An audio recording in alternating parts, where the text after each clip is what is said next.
thewellnesscouch.com, streaming wellness into your lives. This is Up for a Chat with Cindy O'Meara, Karen Smith, and Kim Morrison.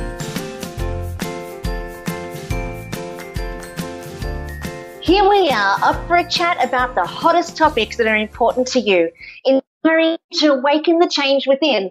I'm Karen Smith. I'm Kim Morrison. And I'm Cindy O'Meara.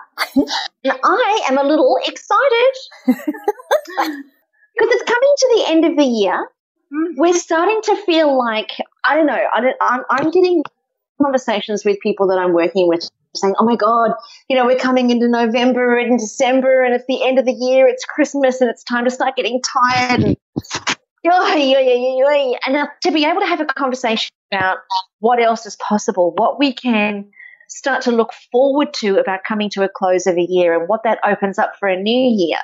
I think that would be really cool. And that's, I think, what today's show is going to be all about. It's kind of giving a different spin on what makes the end of the year worthwhile aiming for. Yeah, love it. Love it.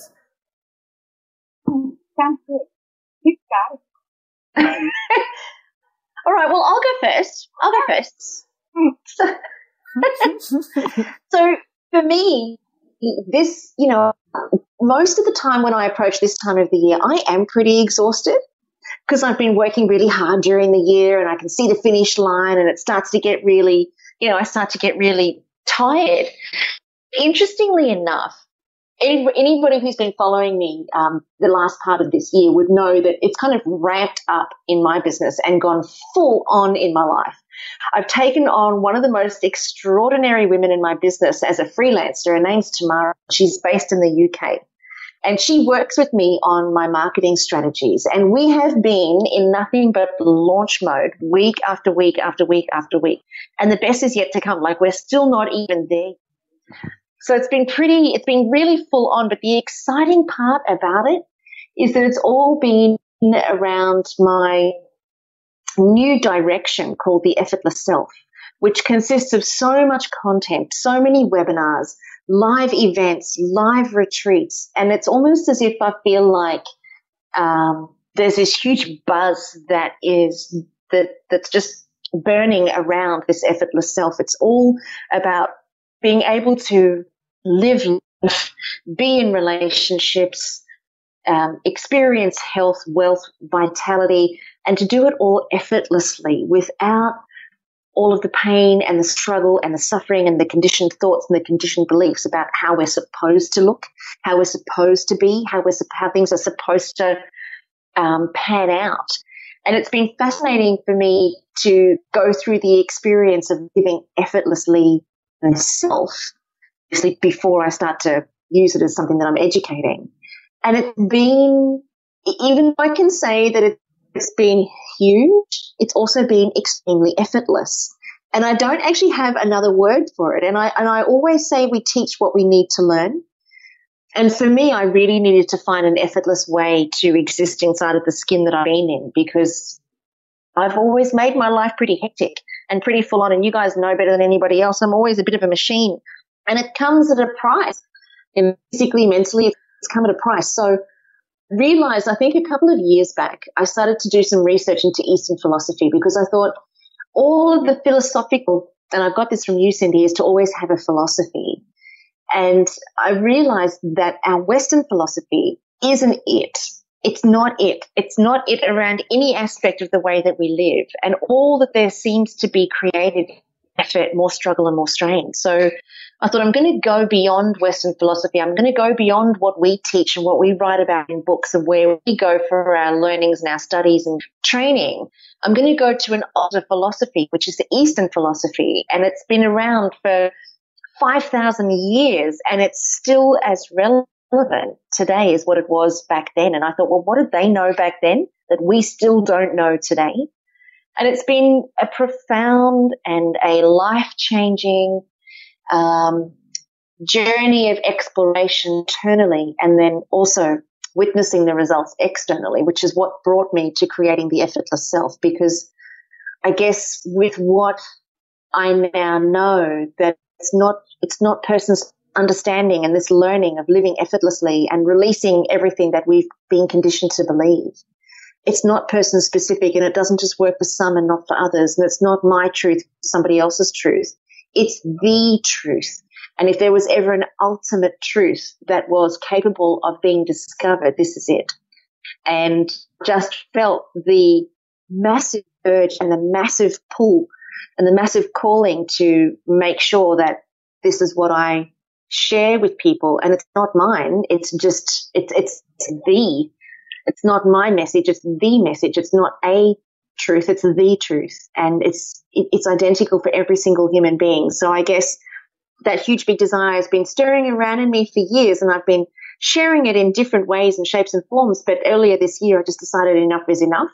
And I'm just going to throw caution to the wind and go full on into sharing what it does mean to awaken an inner awareness, an inner consciousness, and to connect to an enlightened source that is dormant in every single one of us until we recognize that it's there. And that, I guess, is the basis of the effortless self. And so delivering live webinars, I've 3 so far, and there are still more to come.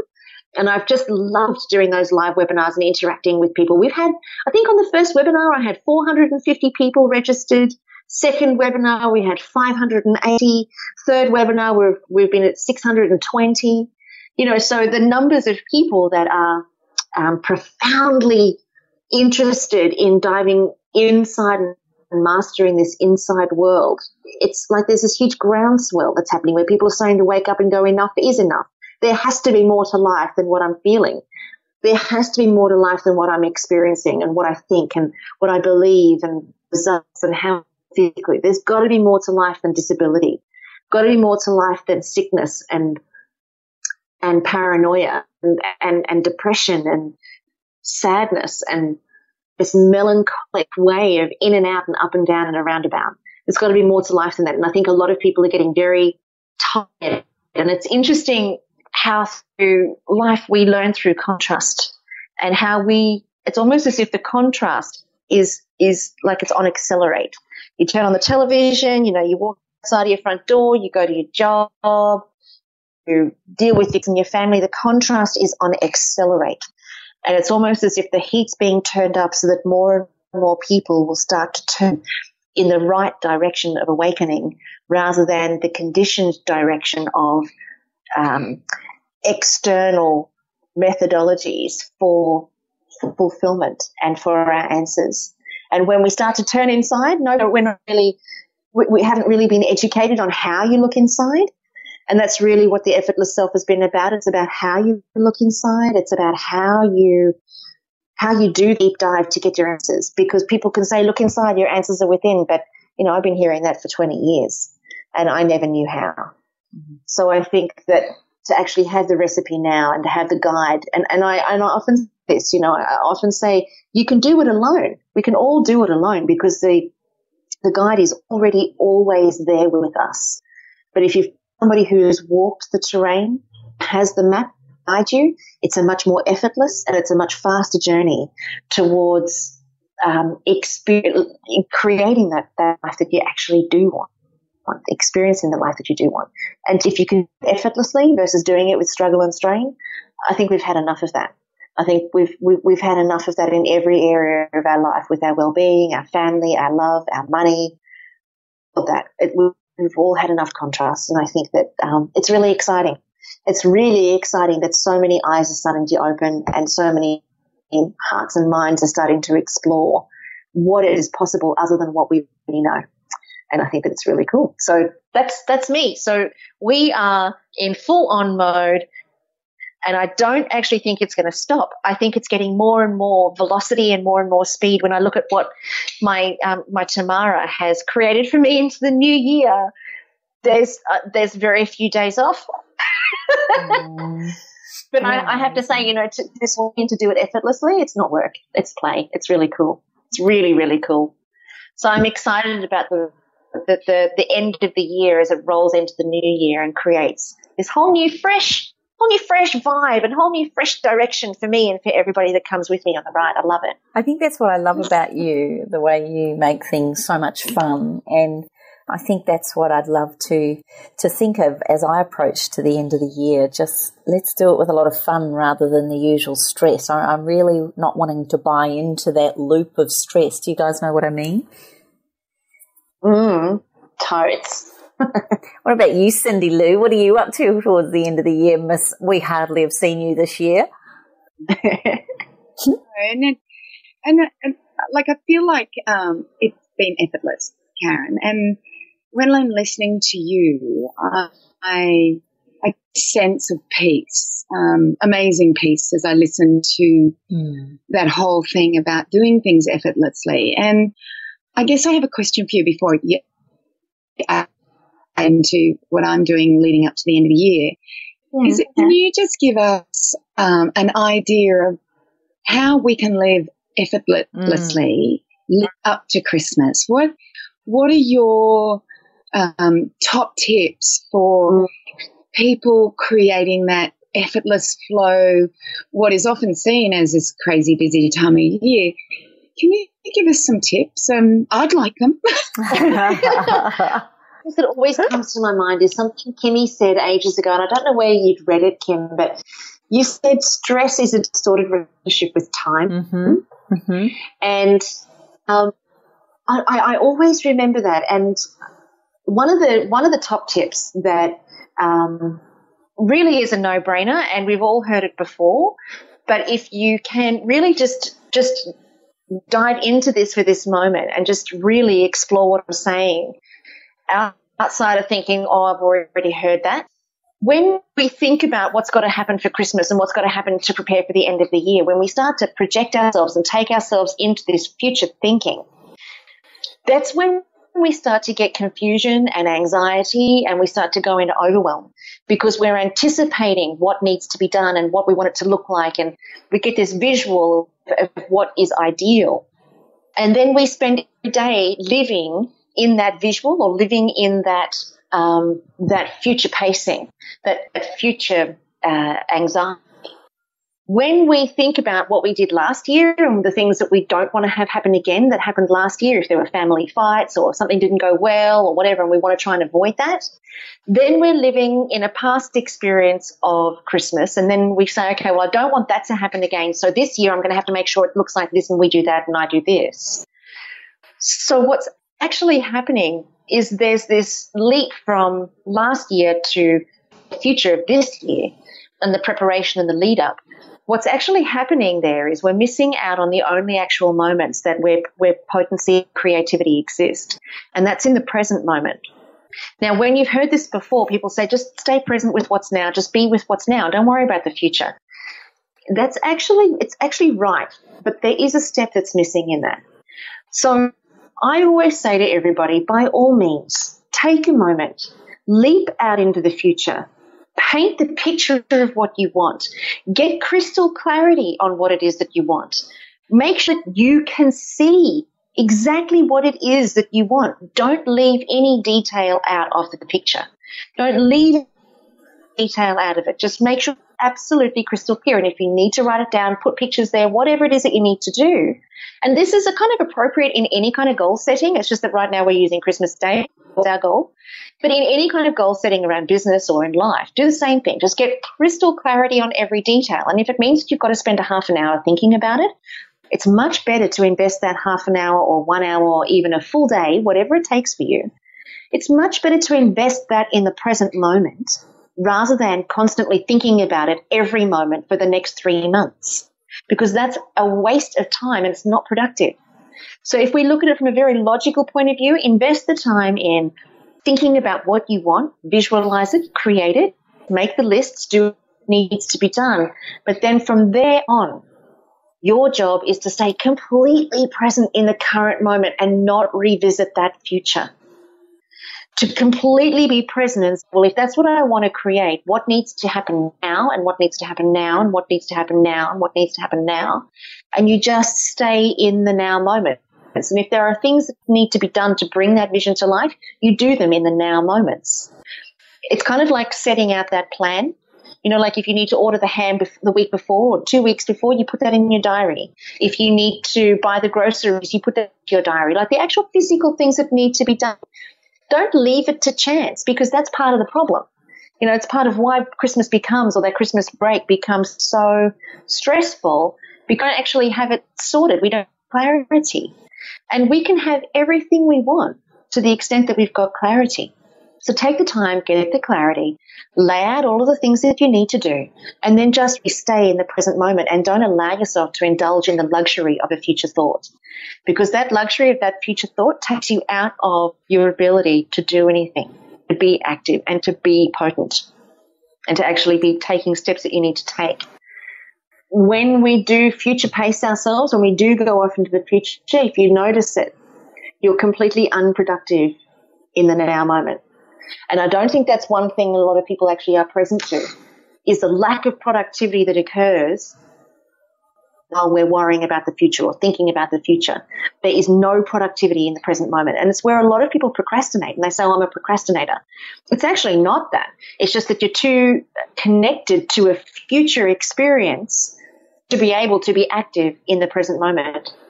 So if that happens, I always suggest to people, by all means, take whatever time you need to get clarity on that future experience, but then bring yourself back to the now moment and stop diving back into it. Once you've done, leave it there and then come back into the now moment and then be productive in the now moments. So that's really my top tip. And it's not hard and it's not complicated, but it is logical and it is the only thing that works. Everything else doesn't work and it never has done. So if it's not spiritual or anything, it's just the real. It's just it's just what's real. It's just what's practical. And everything else is just stuff that we're used to doing, that future pacing and worrying about this and thinking about that. It's just all future paced stuff. And there's no results there. There's no positive results from that. How do you then face your day? I mean, I know routine is quite big for all of us. How do you, when you're building up to an event or you're building up to going away or there's a lot on your plate, Karen, and you too, Cindy, how do you both stop the stress train and pull yourselves in so that you don't burn yourself out, you don't lose the plot with everybody, and you still maintain your end goal? Or do you still lose the plot, you still get off the train, and then you just keep going anyway? Well, for me, I set my end goal as to what I want to create, but then I leave it there, because what I also realize is that I'm participating with a force that's far greater than myself. So my job is to really make sure that I'm 100% prepared and I'm 100% ready and I'm 100% engaged, and I can only do that to the extent that I'm present, and I can only do that to the extent that I'm clear. So once I've set what I want and I deliver whatever's there and work whatever's there, and I let the end result be whatever it needs to be, because I've never been able to control my results ever. Not to the extent of how big they are or when they come. I've never been able to control my opportunities. I've never been able to control my challenges. So there is another force that's participating in my life alongside me. And if I think that I'm in control of that, I think I'm a little bit delusional. So I've got to follow my heart's deepest desire and work with what I think it is that I want, and work with what I think it is that should be created, be clear on that, and then leave that to arrive in whatever way, shape and form that it arrives on the day. But my job is to be 100% congruent and in line and present, and really presence in the here, in the now is how I stop from stressing. And I have a massive, massive load that I carry. Every single day, my days are enormous because I work by myself for the most part. So my days are huge, and the only way that I can get through it is by being 100% present all the time. And it's the greatest amount of discipline to do that, but the more I do it, the easier it becomes and the more effortless it becomes. And I realize that that's the only way to be anyway. Everything else is like living in a cartoon experience because it's not really real. So the only thing that's really real is what's right in front of me right now. And while I've got hundreds of emails banking up while we're doing this podcast, if I'm worrying about those emails, then I can't be present here. Mm. So I'll get to those emails when I get to them, and I'll get through as many as I get through. That's just the end of that. And whatever I do today is all what I'm supposed to do. And anything I don't do today isn't supposed to get done, because I do acknowledge there's a grander force at play, and I've got to surrender to that. And to think that there's any other way to do it, actually, there's no other way to do it, because that's how it could only ever have been done anyway. I could only ever get to what I can get to in a day. I can't get to anything than that. So to get stressed out about it is to have a distorted relationship with that grander source that's in play with me. That's my stand on it. Cindy, over to you. I love it. What she said. Yeah, I was just going to hashtag what she said. I agree with you absolutely and entirely.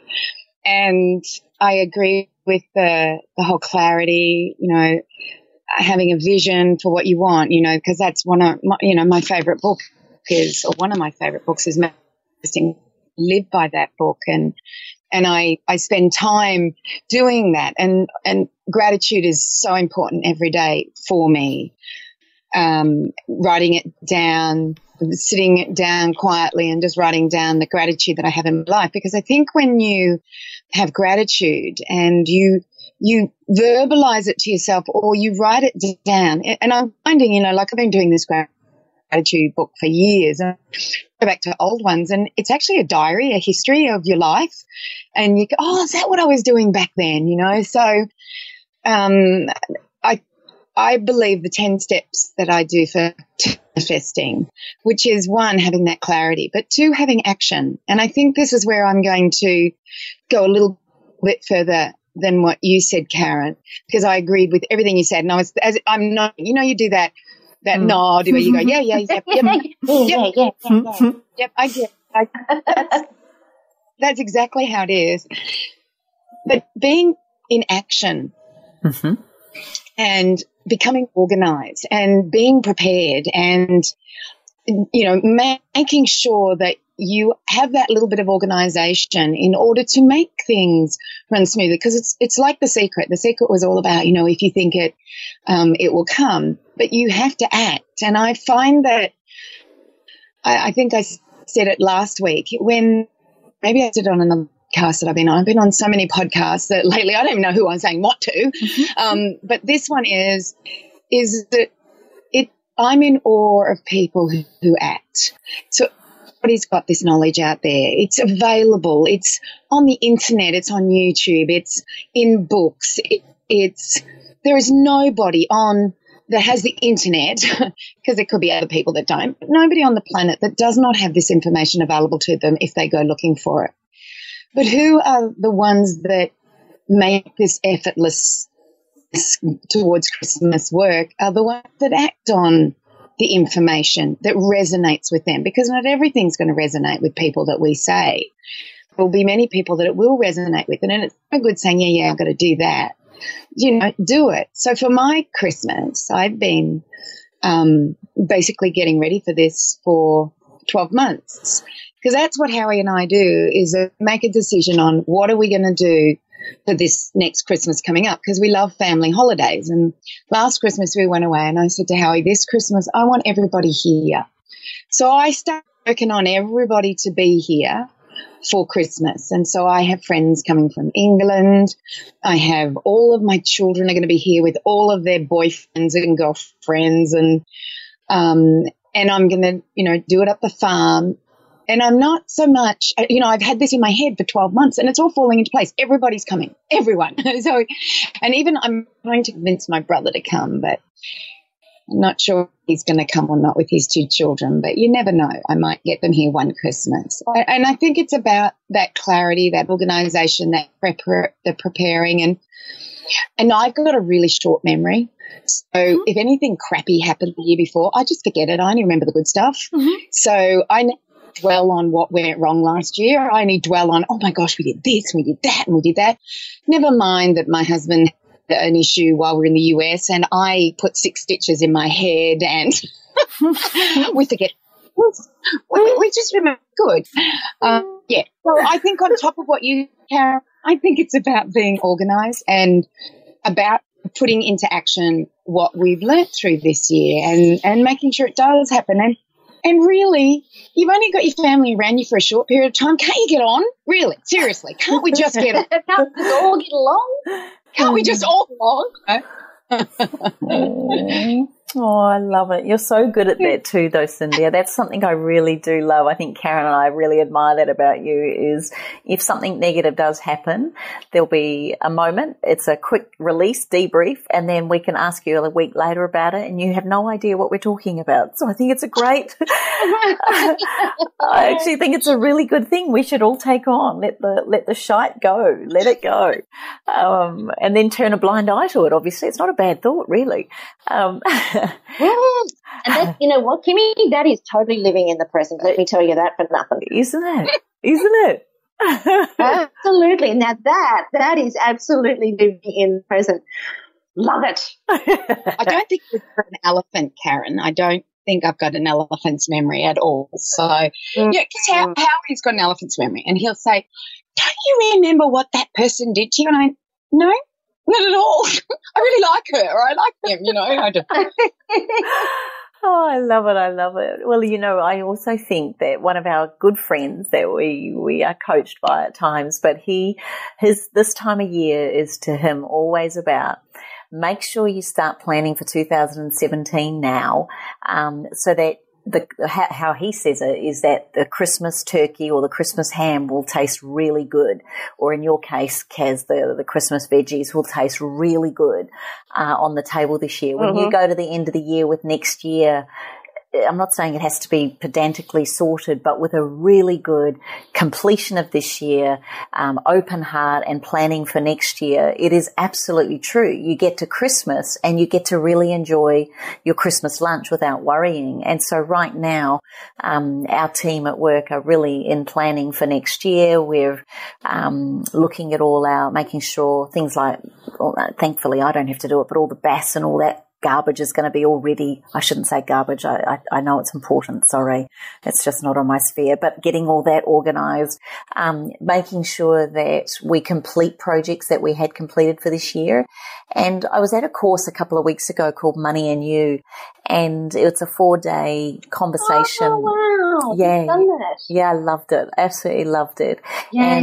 And one of the parts of the program was the people that are the highest achievers, the people that are the ones that seem to, it looks like luck falls into their lap, or they seem to have it all together, or they pick themselves up from falls pretty easily, are the ones that constantly have goals. Now, I'm not saying goals as in, or it could be, but run a marathon or lose 5 kilos or have a baby or whatever your goal is. It's more like, you know, having those, I've got family all coming for Christmas. I've got, it's the people that are always, as he put it, in motion. And I think you just said that, Karen. It's, you're constantly in motion towards something else. And according to Marcus Pierce on their 100 Not Out show, part of the key to longevity and healthy longevity is always having something to look forward to and keeping in motion towards those goals and keeping in motion towards what it is that you would love to have come present in your life.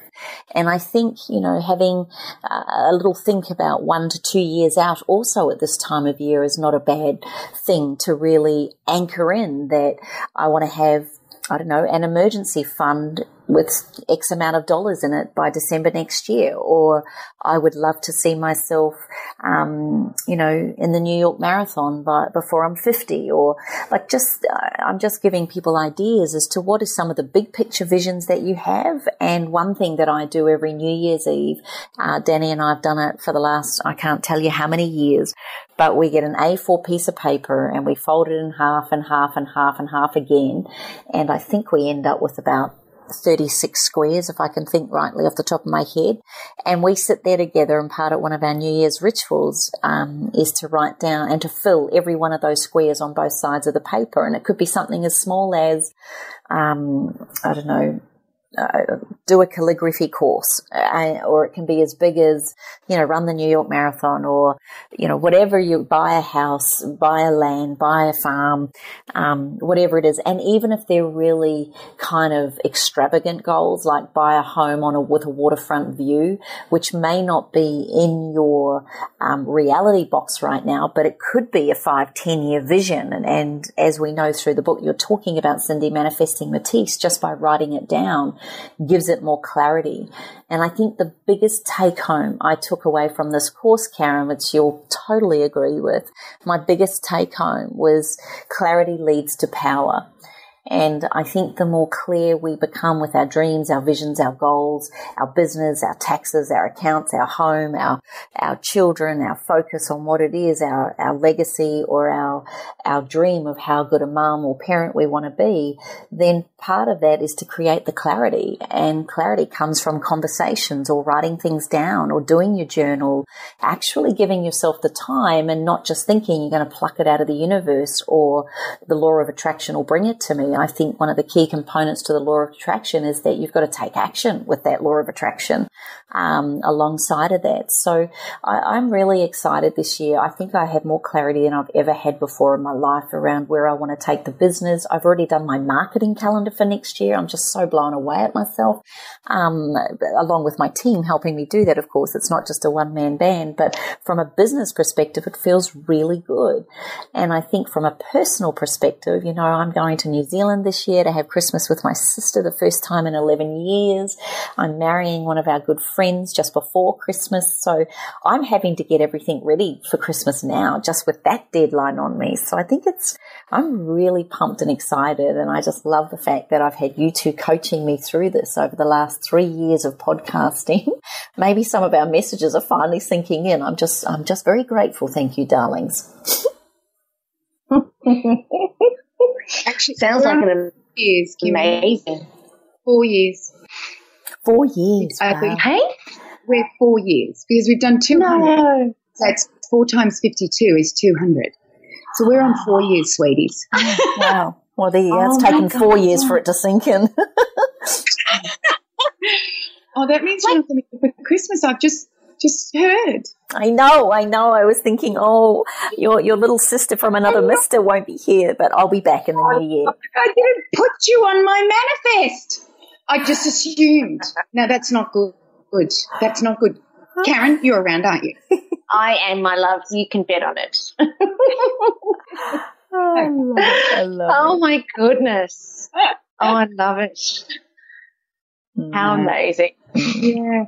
Kimmy, do you know, now you're talking about money and you, do you want to tell us what were the lessons that you learned? Because Robert Kiyosaki's been doing money and you for 30 years as far as I know. Like I remember it back in Melbourne when I lived in Melbourne 30 years ago. So what were your greatest take-homes from that conference? It was I love doing things like this. They take you to a place sometimes we don't necessarily want to go, in the sense of challenging your comfort zone at times. I'm not saying you have to get up in front of people and talk. It's not that. It's just the way you think. One of the biggest things for me, because you play games in this program, and yes, money is a big focus. So it's around your attraction, your belief systems, and also your values around money. And obviously you get some great tips on understanding things from balance sheets through to profit and loss, but it's not even understanding it like that. It's understanding your concepts and beliefs behind that. So from my perspective, it was really having a positive relationship with money. And there were a lot of people in the room that had lost money and rebuilt it. I mean, the leader that we had, he was Egyptian. He had a lot of things. He is Egyptian, he is Egyptian. He came out from Egypt as a 9-year-old boy with a whole lot of those beliefs and behind him.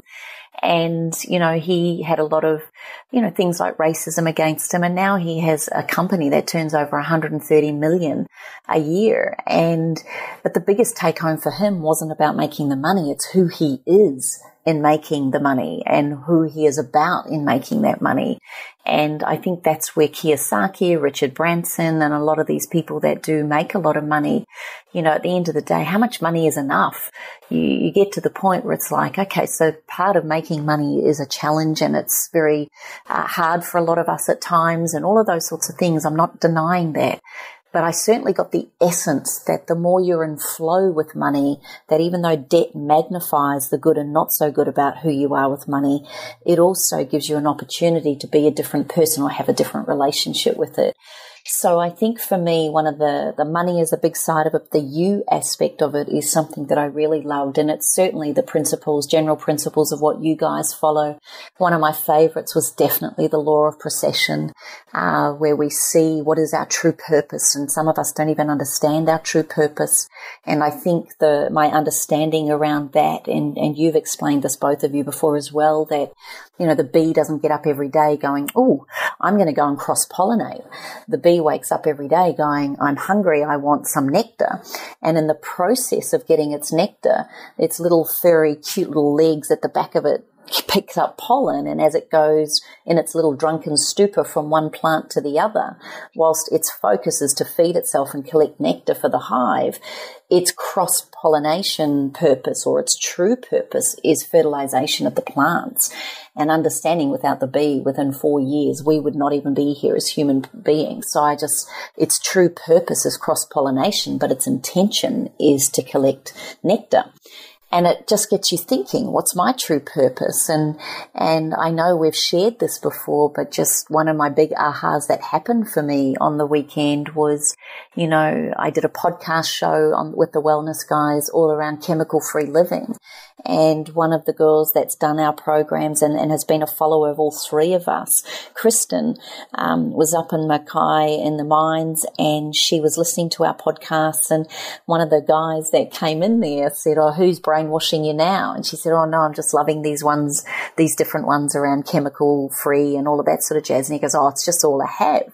And so she said to him, well, maybe you should listen to this podcast. And apparently the first podcast she gave him was that 30-minute chemical-free skincare podcast I did with the Wellness Guys.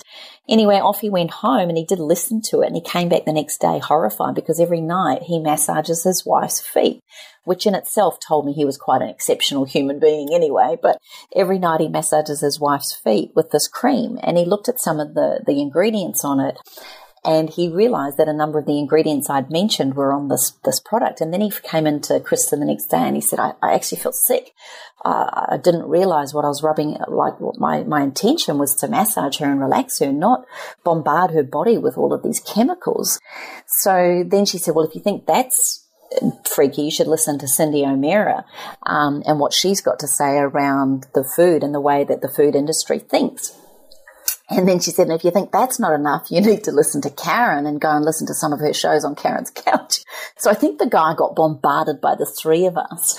And anyway, the long story short, he was going to sell, he's a sugarcane farmer and a farmer, and he was going to sell his farm to more sugarcane farmers. And really what got to him was the story around the glyphosates and the impact that all the cane sugar farmers use up here in Queensland around their farms, and what's that doing to our land, let alone the plants, let alone the ecosystem, and the ongoing effects into our humanness and our existence. And he wrote this amazing note to her, which she then shared, and I did share it at the Wellness Summit a couple of years ago, how he has decided not to sell his farm up there in Queensland. He is going to turn it into a nature reserve, a conservation place.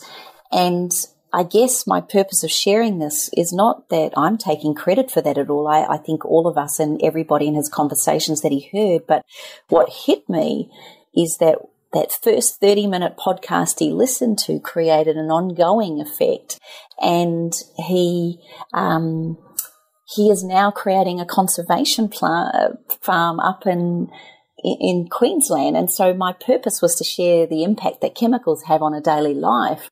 And here we now have I guess you could say the true purpose, maybe my true purpose of sharing information around chemicals and in the environmental effects is actually to create more conservation parks around Australia and New Zealand. It really hit me, and I felt very humbled by that. So that came up in this weekend, and I think I felt very blessed to be a part of Up for a Chat and to be part of a ripple effect that really does change people's ways of thinking just because some of us can't say it the way someone else might say it on a podcast. Do you know what I mean?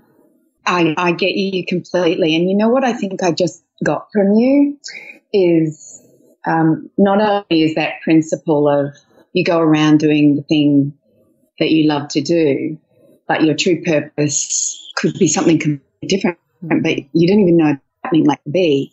That was one. And number two, the person you become as you're on that journey. And we all have to make money. We all have to make it to live in society. We don't live in a barter system anymore. We don't live where we don't need cash. We all have to make it.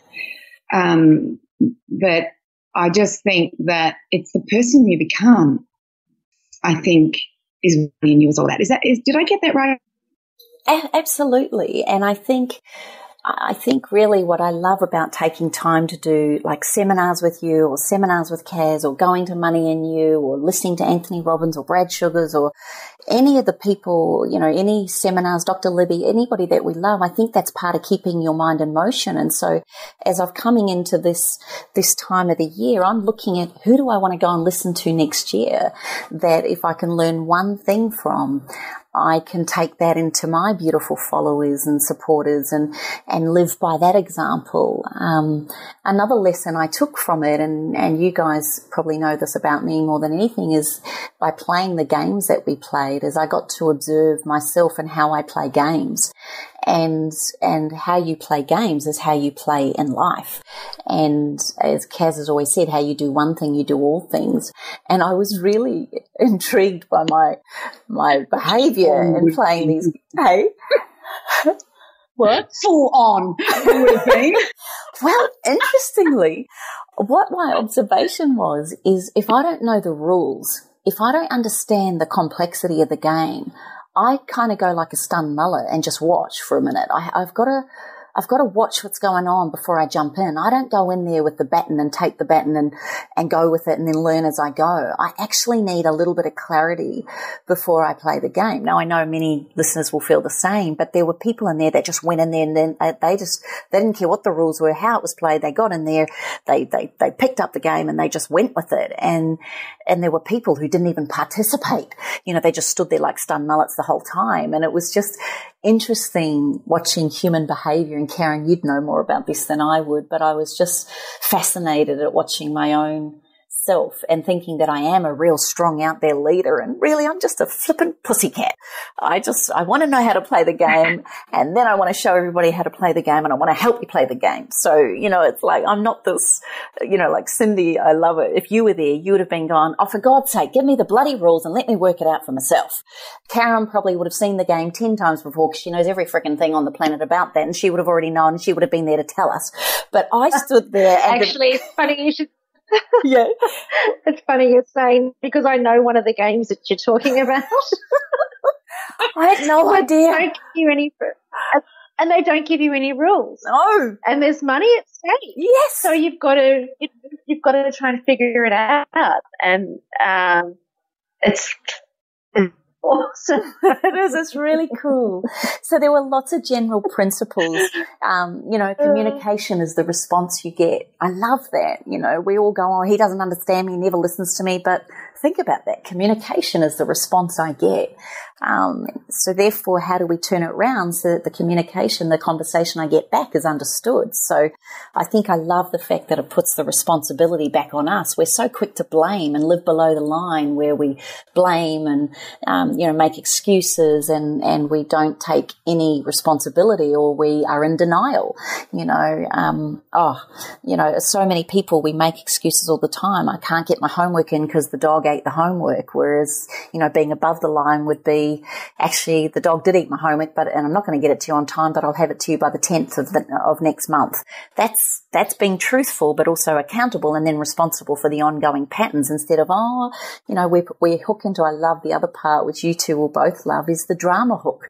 What's the drama hooks that we are constantly tuned into? And so, yeah, I just love doing things like that and then coming away from it and then approaching, how do I want to approach my business towards the end? It was a really good time of year for me to do it because what I achieved last week is probably what I would normally get done in 3 to 4 weeks. I just got on a mission. And so again, leading back to that being in motion and keeping in action, I think as we come into the end of the year, rather than think, oh, it's such a stressful time of year, the Christmas decorations are out, oh my gosh, I'm never going to get everything done. It's what can I do to operate in my best, most powerful form to achieve it so that when I sit down to the Christmas lunch, I have a beautiful Christmas lunch with nothing else to think about and I can hit the new year with everything already. I'm going to hit the ground running rather than hit it into, okay, what's this year look like for me? And I'm talking about mums at home right through to CEOs of corporations. I think it applies to all of us. So yeah, really, does that give you an overview of what I took from it?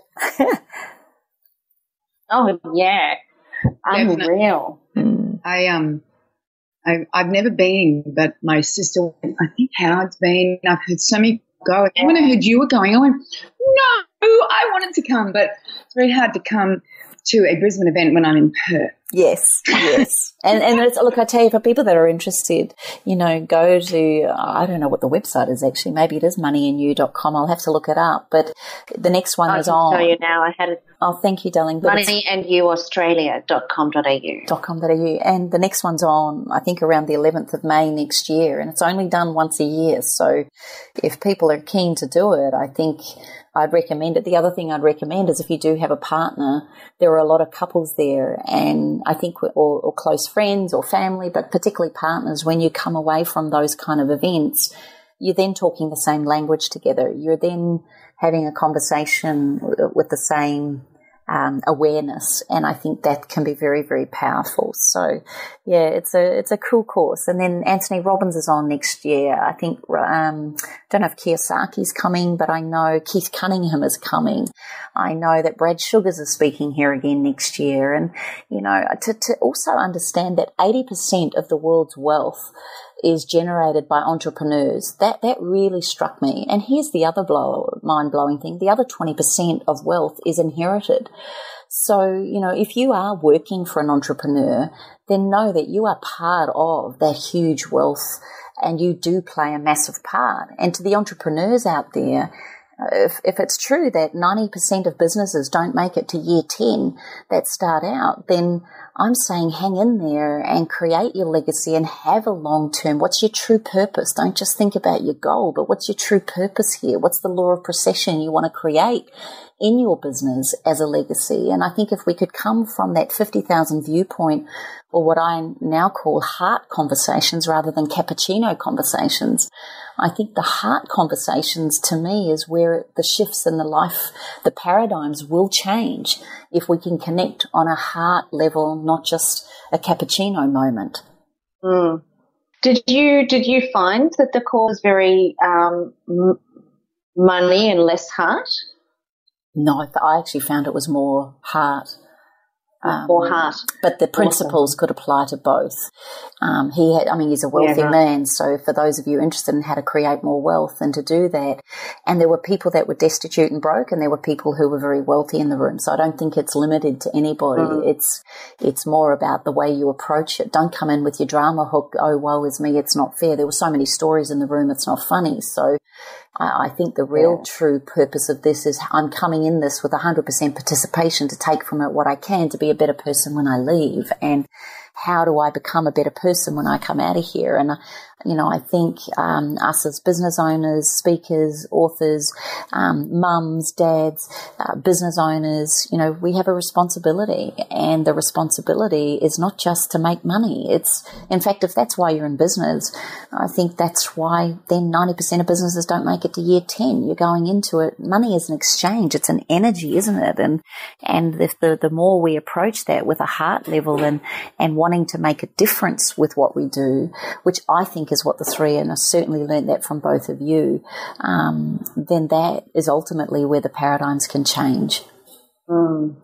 So, yeah, I was fired up. I was very excited by the whole thing, and I just wished you two had been there. And, oh, my gosh, and there were so many wonderful, magical moments. There were tears. There were, it's heart stuff. And I think Same with, when we spoke to Susie last week about the Embrace movie, when we can get to the heart of the matter, that's where we get to have real conversations. I think that's why people love Up for a Chat. I think we three delve into the heart very quickly, and I can't ever say I've had a cappuccino moment or conversation with either of you. Even our hellos go into a rabbit hole somewhere.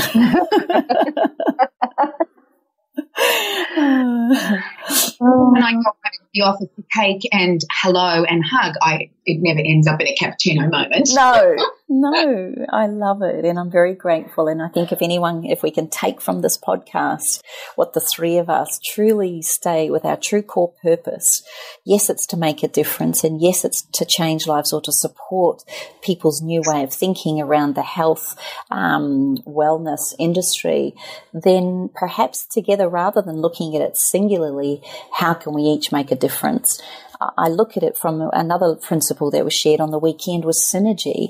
And as a team, I think really, or together as a unit or a group of people of like-mindedness, that synergistic effect is far greater than the power of one.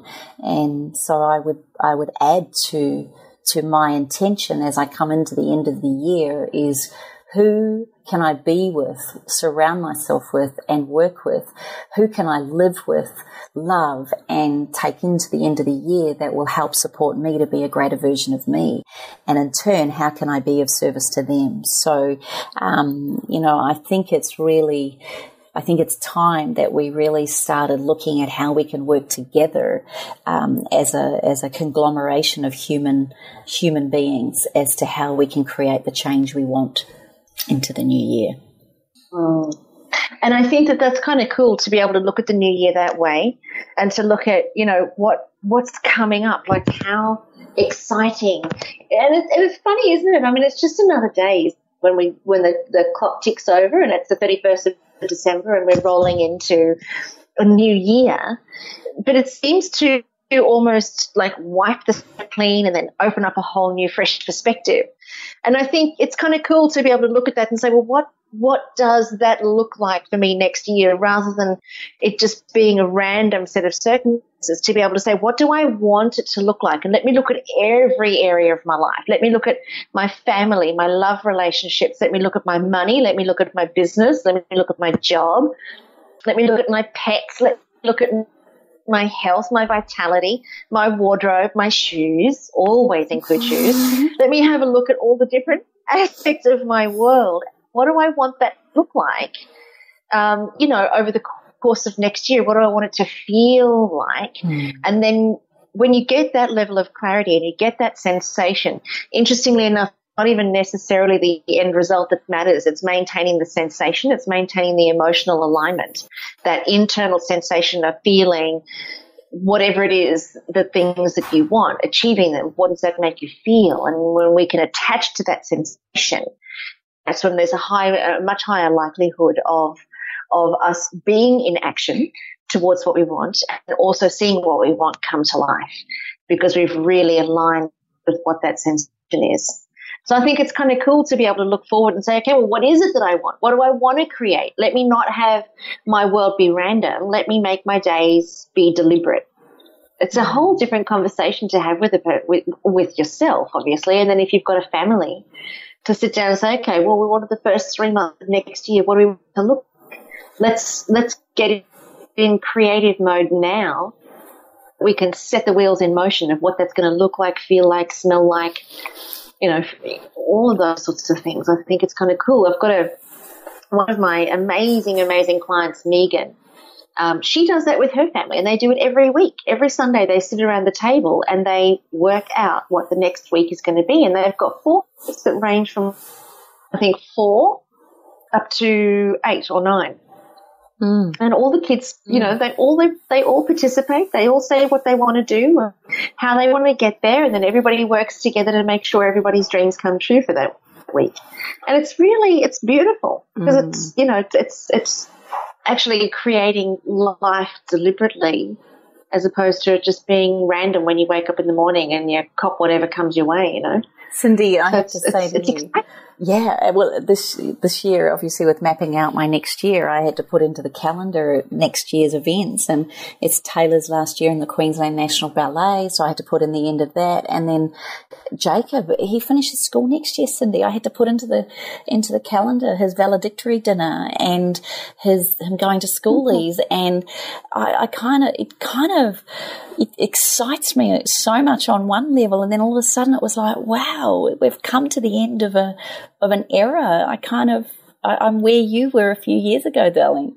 Yeah, and you'll cry. I know, I already am thinking about it. I think because it is the end of an era. It's where you've lost that contact with your children on a daily basis. But it's so funny because what happens is that just another stage in your life happens. So I look at now, Rogan's got his own home, but we have family dinners every Monday night, and everybody comes around for family dinners. Casey's been off on her own for 7 years. I haven't hardly, she's not lived in my home. And then Tanya, she was talking about moving out, but I think the realization that her and her 3 or 4 friends are at is that they want a beautiful big house. They can afford a beautiful big house, but the people with the beautiful big homes don't want these kids. So she went, well, Mum, I don't want to live in a brothel. I'm just going to stay here until I move into my own home. So I went, okay, that's fine. I'm happy. I know. It's like, oh, shame. Every time Taylor comes home from Brisbane, oh, shame you had to come home. Just rubbing my hands together. Every time Jacob can't go anywhere because he's got a sore back, oh, shame, you've got to stay home. That's all right. Mummy will cook for you. It's like that, isn't it? Oh, stay with me. So I think every year our life creates something new for it, and I think it's about adaptation as well, is that we adapt to these changes, because I know people who don't adapt to their children leaving school and leaving home and not being mothers anymore, and I think it's about that adaptation process. I agree. And it's so fun. I need everybody to know why there was silence there. If I had my microphone off. Everybody, it's quite hysterical. Can we talk about what you did through the conversation, Karen? No. You have no idea, listeners, what happens behind here. Someone said to us we should record them, and the messages that go through each of us, it's hilarious. I could see so it came to, it's time. Yes, that was quick. 5 minutes ago. Okay, Angels, we're on time. And that's what was being typed by Kim as I asked her a question. Yeah, don't let her finish. Quick, cut off. No. It is. Oh, beautiful. Well, I think this has been a really cool podcast, and it has gone quick. I think it's been really cool to talk about how, we both, or how all 3 of us approach the end of the year, and the way that the things we've got going on and what we're doing, and the insights that this year has brought us. And I'm super keen to hear from all of our listeners and from everybody to hear what this time of the year is bringing for you. Like, do you look back on your year and think, wow, it's been awesome. I feel like I've grown 10 feet in this year. Or do you look back on the year and go, shite, same thing, just a day. I think it would be really cool for us to be able to look at that and see how far we've come. And Kim, you are sending me the worst messages right now behind the scenes. It's very hard to concentrate. Oh, listeners, if I could share it with you, I would. But let us just say, she's trouble. She's big trouble. Oh, stop. Sorry. Love you all. Love you. I'll cover it up with that. Oh. So for everybody listening to today's show, go to our Facebook page and let us know how it feels for you to come to the end of the year and what you feel like the Christmas is going to be for you and your new year coming up. We love to hear from you. We also really love to get your input, from each of you in terms of the topics that you'd like us to discuss. So don't hold back. We're coming up to a new year. It's time for us to plan our calendar for next year as well. So let us know the things that you'd like us to talk about. And if there's been topics that we've touched on this year, like body image that we spoke about last week, certainly get something on the radar for us, but let us know if there's something else that you'd like us to chat about. So go ahead. Just wondering. Okay, yeah, sure. Kim's sending me more messages. So while we're on this subject and finding out what you'd like us to talk about, are there any guests you'd like us to have on the show? There you go, Kimmy.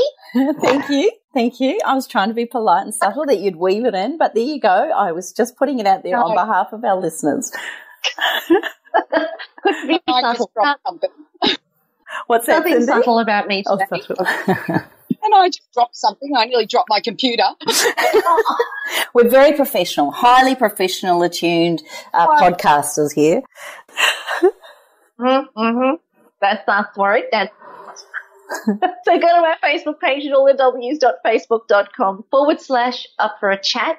You can also go to allthews.thewellnesscouch.com/up-for-a-chat. Let us know the topics and let us know if there's anybody that you'd like for us to interview so that we can get across all the things that are of interest to you.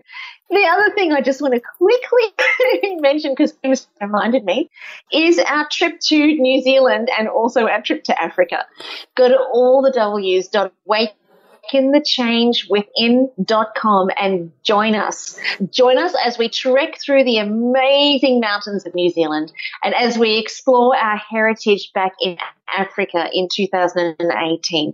New Zealand is 2017. We've got a few spots on both of those trips. You can jump on now and start your payment plans right now, which keeps them nice and affordable. So go ahead and check it out. You can download your itineraries directly from that website. And I also put a bit of a video together for you so you can see what it was like when we trekked Peru early in 2016 with the most incredible adventurers. And half of those guys are coming back to New Zealand and also Africa with us. So become part of the family and become part of the ripple effect that's changing the world. And we are going to see you right here next week on Up for a Chat. We'll see you on the ride, everyone. Thanks for tuning in. Bye for now. This has been a production of TheWellnessCouch.com. Check us out on Facebook and join in the conversation on Facebook.com/TheWellnessCouch. Subscribe to each show on iTunes and check us out on Twitter. The Wellness Couch, streaming wellness into your lives. Whilst the Wellness Couch presenter endeavor to provide accurate and helpful information to their listeners, these podcasts cannot take into account individual circumstances and are not intended to be a substitute for health and medical advice from a qualified health professional. You should always seek the advice of a qualified health professional before acting on any of the information provided by any of the Wellness Couch podcasts. Damo, do you want the first and only certified organic bone broth in Australia? Do you want a broth with no hidden thickeners, yeast extracts, salt or flavour enhancers? MP, I want a broth made by hand from start to finish with nothing but love and positive vibes. Well, that's why you're left with only one broth, Damo, and that is Broth of Life. Ho ho ho! Choose from dehydrated bone broth in chicken, beef and lamb. You'll also find FODMAP friendly stock. That's FODMAP friendly stock, veggie stock and chicken salt, all available at brothoflife.com.au. And a special for Wellness Couch listeners, enter the code WellnessCouch2016 at the checkout before November 30 for 10% off your order. So awesome. The code again is WellnessCouch2016 only at brothoflife.com.au.